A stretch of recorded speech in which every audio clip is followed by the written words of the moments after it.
I was born and raised in Sydney, the third child of immigrants from Guangdong province in southern China.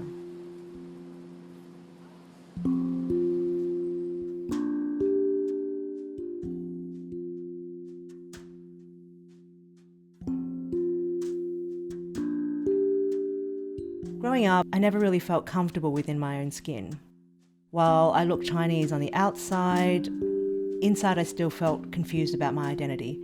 At home, we spoke Cantonese and practiced Chinese customs, but once I walked out the front door, I had to be Australian. So it really wasn't until I started Arthur Street Kitchen, my salad delivery business, that I realised how food could provide a bridge to my cultural identity. Cooking alongside my mother, this allowed me to really understand the confluence of culture and that we can actually be a mixture of a lot of things and still exist in harmony. So many of the recipes in this book are traditional, while others are not. In these recipes, there is a cross-pollination of ideas that are grounded in my Chinese heritage, but are also heavily influenced by growing up in a Western world. The recipes are not distinctly Chinese nor Australian, but rather a third interpretation of these two cultures.